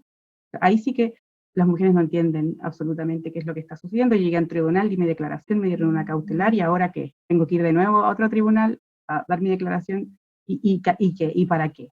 ¿Ah? Y no hay ni un ente como encargado de entregar esta información. En cuanto al conocimiento y tramitación de las causas, algunas cosas ya las he dicho. Esto ya es desde las observaciones no participantes y de la escucha de audios de audiencias que también incorporó el estudio. Y algo que señala las consultoras es que en sede de familia se observaron instancias informales de mediación y conciliación entre las partes, lo que no corresponde en este tipo de causa. Les costó mucho encontrar en los expedientes, en los audios, el riesgo, a la evaluación de riesgo que se hizo en la familia, no está incorporado en alguna manera en el proceso. Y se reitera nuevamente esta manera de evaluar el riesgo de modo diferente en sede de familia. Y algo que también se destaca, que eso también es como conocido del funcionamiento del sistema, hay un bajo uso de la medida cautelar de elementos provisorios y régimen comunicacional provisorio, está en materia penal. Los jueces penales tienen la posibilidad de otorgar estas medidas en materia penal, pero generalmente se abstienen de realizarlo por consideran que eso es propio de un tribunal de familia. Aquí vengo al tema de la dualidad de la competencia, y esto no es menor porque en muchos casos, en el 30,9% de los casos analizados, los tribunales de familia se declararon incompetentes por tratarse de un delito. Llega la persona a los tribunales, relata 3 o 4 veces su situación, recibe una medida cautelar y luego pasan 2 cosas. No siempre se le informa que su caso se va a otra sede, así claramente, asegurándose que lo entienda, y luego tiene que repetir, ¿no?, si es que el Ministerio Público así le determina, todo el proceso nuevamente. Y eso no se entiende mucho y afecta mucho la adherencia al proceso también y los resultados que se pueden llegar a tener, y por supuesto puede generar mucho riesgo. Y aquí también se evidenció en el estudio algo a lo que se refirió la profesora Marcela Araya, que no voy a señalar, pero se evidenciaron también sesgos y estereotipos de género, alto grado de normalización de la violencia y desconocimiento de la fenomenología, así como en lo que no se les da el trato que corresponde que se les dé como personas en situación de vulnerabilidad, porque se desestima que sea de real gravedad lo que las mujeres plantean. Un poco en esa línea, pero lo explicó la profesora Marcela mucho mejor, así que avanzo ya para ir cerrando. En materia de coordinación interinstitucional, se evidenció que existe escasa coordinación institucional para atender todas las aristas del. Y aquí es bien decidor este testimonio. Nosotros vamos a aplicar sanción. Ese es nuestro rol. Nuestro rol no es dar respuesta social. Focus group de judicatura. Entonces tenemos aquí una tensión entre el concepto de acceso a la justicia y el rol de las instituciones involucradas. Por supuesto, es cierto, el rol estricto del Poder Judicial es administrar justicia. Aplicaron una sanción, declararon un derecho. Pero si pensamos en un concepto amplio del acceso a la justicia, como el que señalé yo aquí, como el que señaló la profesora Marcela Araya, tenemos que, en el fondo, prestar un servicio de acceso a la justicia, o sea, de efectivamente solucionar un problema que tiene aristas jurídicas. Y eso puede tener muchas implicancias previas que van a lo que este estudio apunta, desde cómo se le trata, se le atiende, se le informa a la persona dentro del proceso, también cómo se evalúa y valora la prueba dentro de su caso, cómo se produce, hasta la decisión que se toma. Aquí querer destacar que el sistema de justicia es un sistema, y que el Poder Judicial en esa línea tiene que reconocer que tiene que, para efectivamente garantizar el acceso a la justicia a las mujeres víctimas de violencia, hay que hacer mucho más que lo que estamos haciendo ahora. Es un poco la gran conclusión que podemos sacar de este estudio y que es lo que queremos mayormente promover. El estudio además analizó buenas prácticas que se dan en varios tribunales que han establecido medidas para dar una respuesta más adecuada, porque han evidenciado ya esta necesidad. Son las experiencias del Juzgado de Garantía de Iquique y del primer Juzgado de Garantía de Santiago. En Iquique, por ejemplo, establecieron toda una infraestructura, desde señalética para llegar al tribunal, ingresos por lugares distintos, se establecieron biombos en los tribunales, y hay una programación especial, digamos, o preferente de audiencias solo en casos de violencia intrafamiliar y también en violencia de género, que tienen estas 2 posibilidades. Hay una sala especializada, se han realizado capacitaciones y su convenio como con toda la red de justicia, que es súper importante la coordinación en estos casos. No vamos a ahondar en eso, pero eso es así. Y el primer Juzgado de Garantía de Santiago, que tiene una experiencia muy antigua de más de 10 años en esta materia, impulsada precisamente por jueces y juezas y el comité de jueces, y han establecido todo un modelo de gestión para abordar estas causas, particularmente darles una atención preferente, un agendamiento específico en días específicos, y hacen además un seguimiento a la suspensión condicional de procedimiento cuando se produce. Tienen convenios con el Ministerio Público y la Defensoría, y un fiscal y una defensora especializada que están atendiendo este tipo de causas, entonces funciona mucho mejor y cumplen los estándares de buenas prácticas, que es un poco lo que queríamos evidenciar, y además lo que realizan es fácilmente replicable en otros tribunales sin necesidad de modificación legal, además. Esto podría mejorar mucho la experiencia de las mujeres. Y aquí con esto ya termino, fue un barniz, eso es a lo que me comprometí, les digo. Por lo que les señalé previamente, el estudio está publicado, les invito a analizarlo, y la invitación que queremos hacer a las personas que están aquí en este momento, que son de nuestra institución y del sistema de justicia en general, es a mirar cómo lo estamos haciendo, a ver los espacios que tenemos para mejorar, es posible que le demos un mejor servicio a las mujeres víctimas de violencia, pero por supuesto, aquí se ha hablado de cuestiones mucho más grandes, más generales, la situación de la violencia en pandemia, la valoración de la prueba, yo creo que son cuestiones todas muy importantes, pero en lo que compete al ámbito particular de cada uno de los integrantes del Poder Judicial y de la institución, todavía tenemos mucho que mejorar y tenemos que poder reconocer que es necesario que avancemos en esa línea, y ese es como nuestro principal objetivo. Así que les agradezco, espero no haber hablado tanto, porque finalmente me sucede, pero... Muchísimas gracias, María Soledad. Perfecto el tiempo y muy estimulante la presentación. Así que vamos a abrir el espacio de preguntas de quienes nos están acompañando y voy a formular una de las primeras preguntas que nos han llegado de parte de Pamela Godoy. Pamela Godoy, en primer lugar, dice que es un gusto estar en este seminario, excelentes expositoras, y la consulta que formula es que quisiera saber qué se entiende por el delito de maltrato habitual, por qué los tribunales de familia derivan al Tribunal de Garantías estas causas, que su tipificación del delito es maltrato habitual, y cuál es el criterio de los tribunales al momento de dictar sentencia por delito de maltrato habitual. Si alguna de las expositoras tiene conocimiento respecto de algún tribunal que ha fallado respecto de este delito. Como ven, es una pregunta compuesta y Marcela ya se ha ofrecido para responder. Adelante, Marcela. Sí, bueno, el delito de maltrato habitual es un delito, para comenzar, de muy difícil prueba. Y lo que sucede cuando lo remite el Tribunal de Familias, normalmente eso ocurría antes porque se exigía la declaración de habitualidad para que se remitiera y se pudiera proceder penalmente en Fiscalía investigando y en el Tribunal conociendo posteriormente. Se eliminó ese requisito y ahora se puede hacer la denuncia directamente. Es un delito bastante complejo porque implica un ejercicio permanente de violencia psíquica y física, pero que no constituya estos eventos propiamente delito, porque si no se persiguen por la vía de las lesiones o el delito que corresponda. Entonces, yo recojo acá que en general la violencia física no se despliega en una serie de actos diferenciados unos de otros, cada uno constitutivo de delito, sino que es un continuum de distintas formas de que se ejerce violencia. Eso por una parte, y por la otra, nunca deja de existir este agresor, el hombre que ejerce violencia. Por eso también lo conecto con la utilización habitual que se hacía del ciclo de la violencia, representando a este hombre violento como con un problema de control de impulsos, como si su único problema fuera de control de impulsos. Y fuera de estos casos de que no puede controlar el impulso, es una persona que no ejerce violencia, pero esto no es así. Es un ambiente general de violencia sistemático en el tiempo.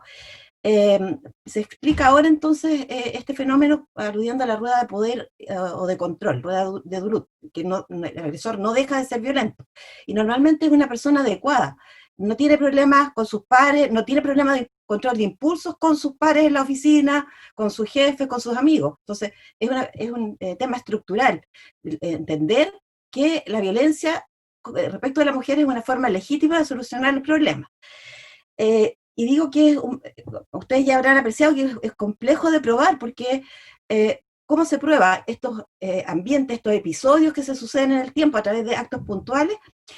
Y yo creo que acá, para acreditar este tipo de delitos, hay que necesariamente imprimir una mirada de género, o sea, tratar de buscar pruebas donde normalmente no se buscan, como por ejemplo, más allá de la afectación de la mujer y más allá de la afectación física, psicológica, la que pueda haber sufrido también los otros miembros del grupo familiar, los hijos, atenciones psiquiátricas, psicológicas, porque la violencia, si bien se ejerce contra la mujer, eventualmente solo contra ella, es un ambiente que perjudica a todo el núcleo familiar. Eso por una parte. Y creo que era eso que preguntaba, no sé si me quedó algo fuera del tintero. ¿Y había conocimiento respecto de que algún tribunal hubiese fallado respecto de este delito? Sí, bueno, hay fallos, no son tantos, pero sí hay fallos acogiendo y condenando por este delito. Las penas son bastante menores. Y otra cosa que me faltó decir, claro, lo último que quería decir es que se contempla este delito de la ley 20.066, que es una ley de violencia intrafamiliar, que trata conjuntamente la violencia de género con la violencia ejercida respecto de otros miembros del grupo familiar, por ejemplo, hermanos entre sí, suegro contra el yerno, y acá hay un claro ejemplo de una norma supuestamente neutra que se realiza por este legislador que es un legislador asexuado, neutral, etcétera, que no es capaz de diferenciar el impacto de la norma en los distintos casos, por ejemplo, la violencia de género, que es un fenómeno absolutamente distinto al que se puede producir entre otros miembros del grupo familiar. Eso solamente quería decir. Gracias. Gracias. Les formulo la siguiente pregunta. Quería agregar una cosita. Sí, por supuesto.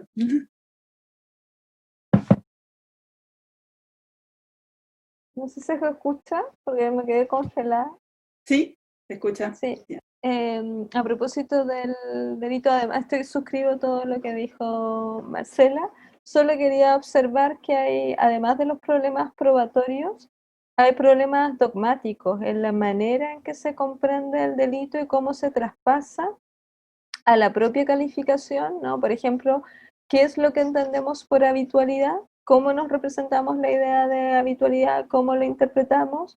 Y la misma noción de violencia, y esto en relación con lo que decía también María Soledad, ¿no? Tenemos una manera de entender la violencia en la que solemos restringir el concepto de violencia a ciertas manifestaciones, ¿no? A pesar de que la ley permite configurarlo por vía de manifestaciones psicológicas, es usual entre los y las operadoras que se tienda a adoptar un concepto más social de violencia, donde todavía se lo enfoca a la violencia con resultado físico. Entonces ahí hay varios problemas que se entrecruzan y no es un delito que haya recibido tampoco demasiada atención de la dogmática penal, en el sentido de tratarlo de adecuar a las obligaciones que tiene Chile de represión. Y es curioso porque el delito se planteaba como una forma de superar una visión restrictiva de la violencia y ha mantenido en algún sentido esa visión restrictiva de la violencia. Gracias, Yanira. Una pregunta para María Soledad de Ayuda Jurídica. Y pregunta o señala que hay un problema porque al derivar a Fiscalía, el tribunal no tiene la obligación de fijar alimentos ni relación directa y regular y deja en la indefensión a la mujer. ¿Cómo se puede solucionar este tema? Me parece que se refiere a esta dualidad que hay entre que un tribunal de familia se declara incompetente porque considera que existe un delito y deriva al Ministerio Público. Ahí igual hay que hacer una precisión, el tribunal puede decretar medidas, el tribunal de familia lo hace con más facilidad que un tribunal penal, y no creo que sea el caso de que si se lo solicita no se hagan en particular. Pero aquí después hay otra pregunta que se refiere a esta dualidad, así que lo planteo igual. Y podemos tomar el estudio. Lo que evidenció el estudio es que llegaba una mujer a denunciar a un tribunal de familia porque por muchas razones, una de ellas puede ser los carabineros le dicen vaya mejor directo al tribunal de familia, porque no consideran o porque no hay lesiones graves, no evidencian delito, no aplican la pauta de riesgo penal, no se inicia la vía penal, entonces como esto puede no ser, vaya a familia, las mujeres llegan a familia, o llegan los partes policiales, y ahí se dan cuenta de que existe, por ejemplo, maltrato habitual, la mujer relata que hay episodios de violencia con fecha, porque finalmente eso se exige 3 o más en un periodo determinado, entonces podría haber habitualidad, o hay amenazas de muerte u otro tipo de cosas, entonces los tribunales dicen ya, esto no me compete, yo diría que siempre dictan una medida cautelar de protección a la mujer, y luego se produce el deshacimiento del tribunal, o sea, y envían los datos al Ministerio Público. Entonces el tribunal no queda como con el caso ahí, como con la obligación de hacer este seguimiento, de saber si efectivamente se está o no cumpliendo la medida cautelar y de saber si efectivamente esto llegó al Ministerio Público, no solo se envió el oficio, sino que efectivamente llegó y si algo se va a hacer, si va a renovar o no la cautelar, etc. Y luego el Ministerio Público hace una evaluación del caso también y determina si inicia o no un caso penal Y luego ya lo determina y luego inicia el caso penal el tribunal y ahí citan a la mujer y entre medio pasa mucho tiempo. Estamos hablando de un delito, estamos hablando de una situación mucho más grave que otro tipo de situaciones de violencia intrafamiliar que sí se ven en los tribunales. Y la mujer de alguna manera queda a la deriva en esta situación. Eso en términos de una pregunta que señala qué es lo que se puede mejorar a nivel legislativo, eso hay que mejorar. Yo no sé si no tengo una respuesta y creo, la verdad, es que no se justifica en términos de ingresos de causas y de uso de recursos del Estado, crear tribunales especializados de violencia de género o de violencia intrafamiliar, como existen en algunos países, y de hecho creo que si se crearían en Santiago, Concepción y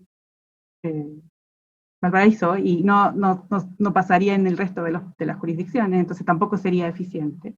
Pero sí hay que resolver que no puede quedar nadie con control de lo que está sucediendo en esta situación de riesgo grave en que está una persona.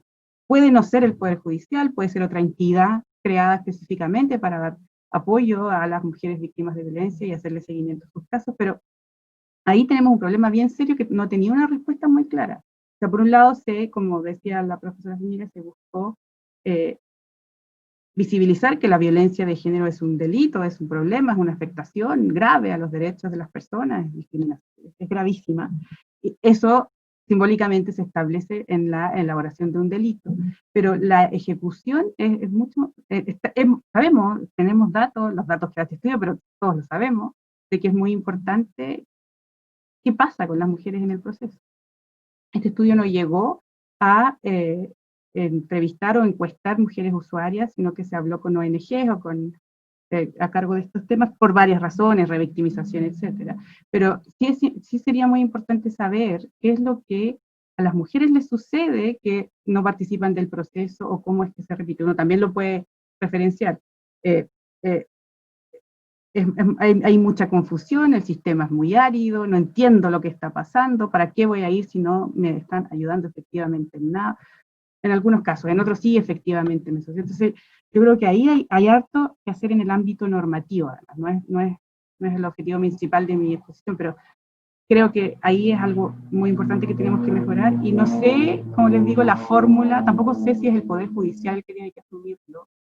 Probablemente se podría crear una fórmula que así lo permita, pero en el marco normativo actual lo que nosotros estamos promoviendo es que se haga esta mirada de cómo podríamos avanzar en dar mayor seguridad y protección a las personas que acceden al sistema de justicia. Desplayé, pero creo que di un poco de respuesta a lo que me plantearon. Muchas gracias. ¿Alguien más que quisiera decir algo? Les voy a formular las dos siguientes preguntas y que responda quien quiera, de las expositoras. Constanza Carrillo dice, ¿qué tanto afecta en el proceso o desarrollo del caso de violencia de género que se cambie el tribunal que investiga la denuncia?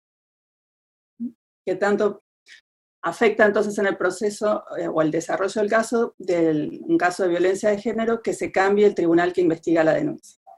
Y Jessica Navarrete consulta cuando el agresor sufre algún trastorno mental y por lo tanto señala que sería inimputable, ¿qué se hace en estos casos? ¿Sí, respondo? Sí, cómo no, gracias.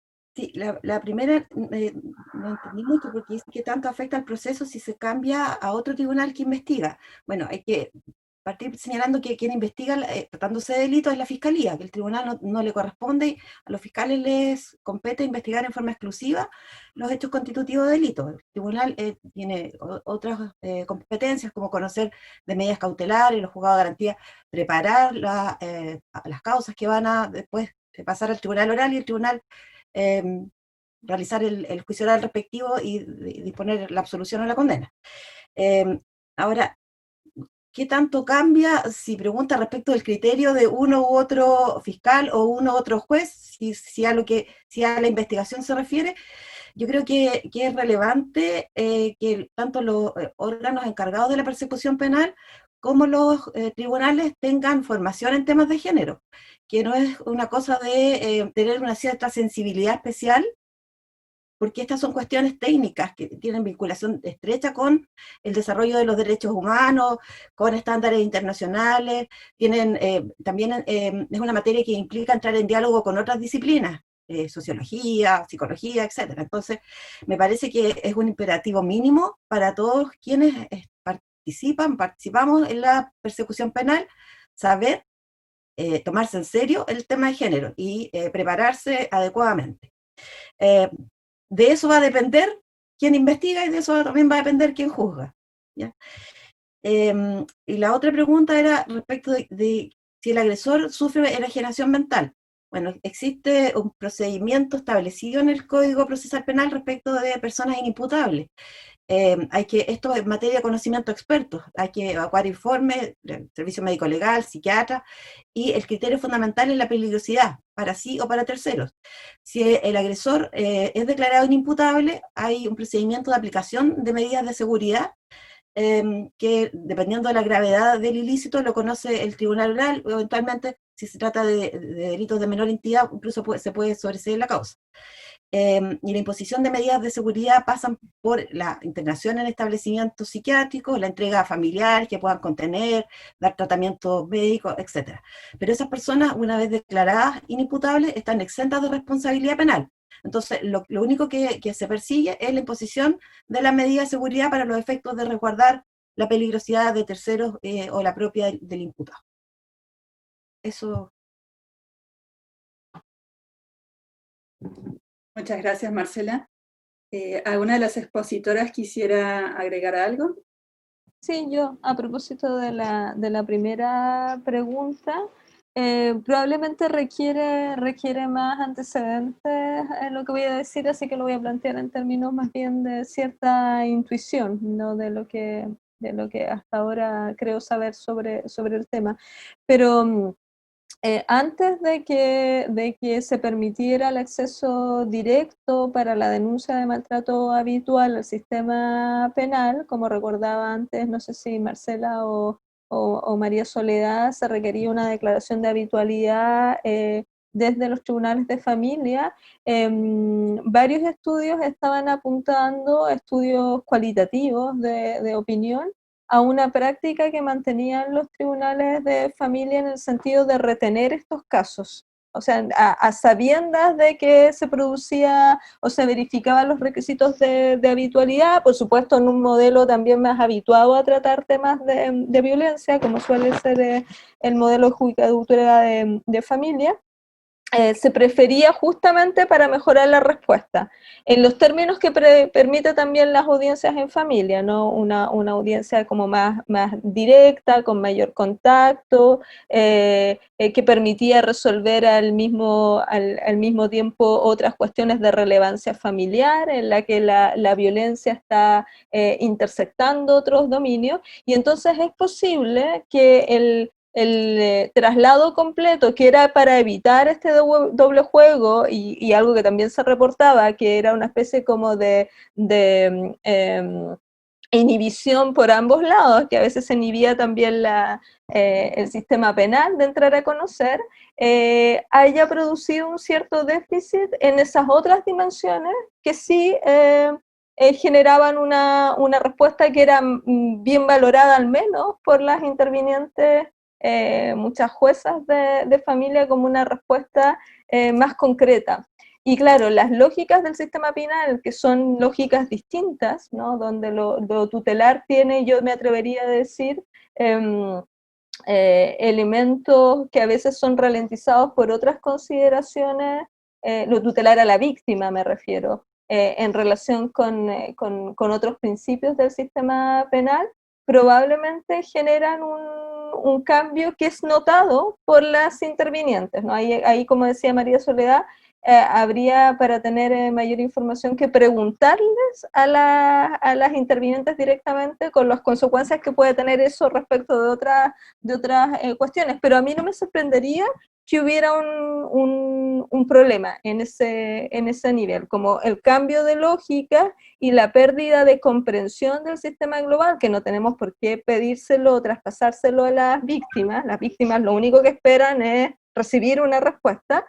Puede estar produciendo un fenómeno también disuasivo en la formulación de las denuncias o en la perseveración en los casos por parte de las víctimas, es decir, aumentando eventualmente fenómenos de retractación.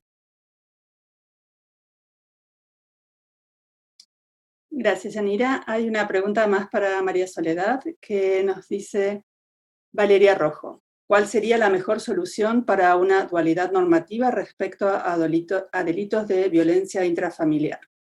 Me refiero a diferente trato que el sistema le da a actos constitutivos de delitos y los que no, y el problema que genera para las usuarias del sistema.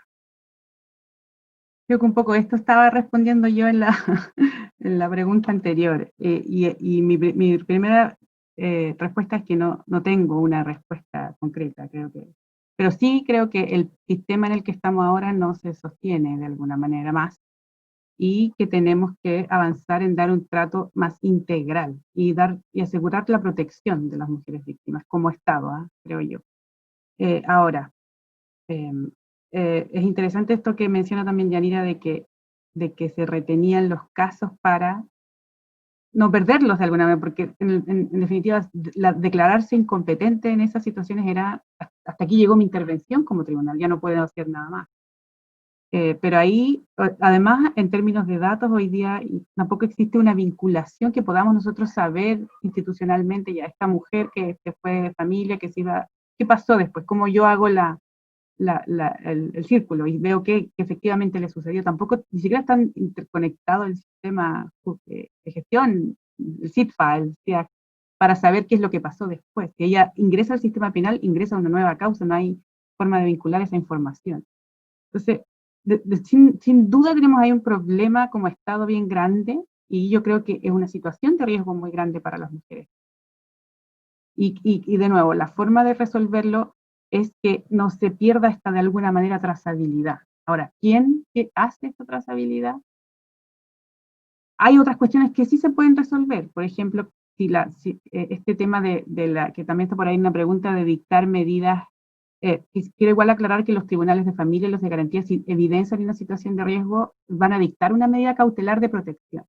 Las que los tribunales penales pueden tener más problemas para dictar son las de alimentos provisorios o de comunicación directa y regular provisoria, porque sienten que no tienen la información necesaria para otorgar esa. Aquí nos puede explicar mejor la jueza, pero le falta como información para poder entregar incluso alimentos, pero hay que reconocer que esas situaciones muchas veces generan violencia también, sobre todo en una pareja que es intrafamiliar, que está en un momento en que se están enfrentando judicialmente. Entonces, de alguna manera, resolver esos temas que son las cuestiones como accesorias a la violencia, podrían disminuir los niveles de violencia también que se están produciendo y el riesgo de las mujeres. También podríamos establecer figuras que permitieran, por un lado, que no se pierda esta trazabilidad de la persona, ya sea que el tribunal de familia siga con el seguimiento a la cautelar, o que el tribunal penal la asuma, incluso antes, pero es que es raro jurídicamente, pero incluso antes que se inicie una causa penal. Y luego que se puedan resolver estas cuestiones accesorias, que exista una sede, cualquiera de las dos, pero que vea de manera integral el problema que está afectando a esa, en este caso, familia, si hablamos de violencia doméstica, y que puede exacerbar la violencia. Un poco lo que hacen el primer tribunal de garantía cuando dicta esta suspensión condicional de procedimiento, establece una serie de condiciones de cumplimiento y evalúa cómo están las relaciones más generales entre estas partes en conflicto.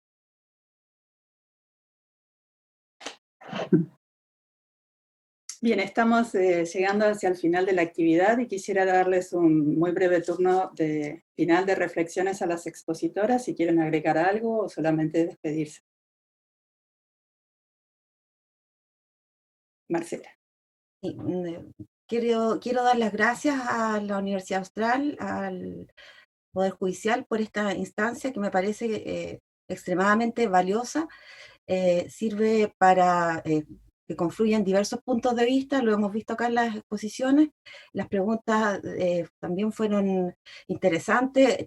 A mí por lo menos me permite apreciar qué es lo que le interesan a las personas, dónde hay que poner el acento, y me nutro de lo que dijo Yanira, sabiamente como siempre, y los aportes de María Soledad también absolutamente imprescindibles. Así que le doy las gracias por esta oportunidad y ojalá se repita. Muchas gracias. Yo también, dale María Soledad. tú que eres dueña de casa, yo quiero agradecer esta invitación. Creo que es súper importante que sigamos abordando estas temáticas en un nivel así con la academia, y me parece muy productiva esta vinculación en la que se ha hecho referencia entre la universidad y la Corte de Apelación en particular de Puerto Montt. Creo que es un muy buen espacio para precisamente idear nuevas respuestas que después se puedan ir, vamos generando reflexión para poder ir avanzando por donde se tenga que avanzar, digamos, directamente con operadores y operadoras judiciales que estamos aquí escuchando esto. Entonces yo creo que valoro mucho eso y agradezco nuevamente la invitación y reconozco nuevamente todo el trabajo del Comité de Género y de la Corte de Apelaciones de Puerto Montt. Muchas gracias. Yo en el mismo sentido agradecer, felicitar el espacio a la sede de Puerto Montt de la universidad, y yo creo que también va apuntando hacia un lugar de incidencia en la discusión territorial, discusiones que a veces se dan más en el plano más nacional o más ligado a, digamos, los centros de impulso también de las discusiones judiciales que están en el centro del país. Poder deslocalizarlas es siempre una oportunidad. Y a mí me ha parecido súper interesante también el ejercicio que destaca María Soledad de una colaboración. Yo creo que ganamos todas las instituciones y las personas involucradas en este tipo de colaboraciones, así que debiéramos acostumbrarnos a hacerlas más estables. Y eso, muchas gracias al público. Me despido yo también agradeciendo sinceramente a nuestras expositoras, a Marcela Araya, María Soledad Granados y a Yanira Zúñiga por haber compartido con nosotras y nosotros este espacio que ha sido realmente nutritivo, como decía Marcela. Así que muchísimas gracias y gracias a quienes nos han acompañado también, y le dejo la palabra a Alejandra entonces para el saludo final. Gracias también a las expositoras, nos sumamos a ese agradecimiento que hace nuestra moderadora, porque han tenido, como siempre, exposiciones brillantes, ha habido mucha audiencia en este seminario, como hemos tenido últimamente también. Aprovecho también de agradecer a la doctora Alicia Morales y aclaro que ella no es la directora de la Escuela de Graduados de nuestra facultad, como lo dije en un inicio, sino que es la nueva directora del programa de doctorado en Derecho de nuestra facultad. Así que rectifico lo dicho en un principio.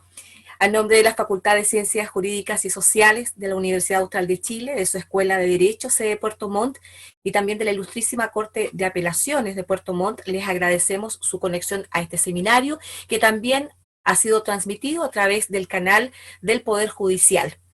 Desde ya les dejamos invitados a los próximos seminarios de nuestra facultad. Tenemos una nutrida agenda, se está acercando a fin de año, pero nosotros seguimos sumando actividades. Tenemos el próximo lunes 23 de noviembre la cita a las 17:30 horas con otro seminario del ciclo de formación ciudadana para una nueva democracia, organizada por el Núcleo de Estudios Interdisciplinarios en torno a la desigualdad y derechos humanos de nuestra universidad, la Escuela de Historia y Ciencias Sociales y el Instituto de Historia y Ciencias Sociales de la UACH. Mayor información de esta actividad, el programa y también de las que vienen, siempre en nuestro sitio web www.derecho.uach.cl.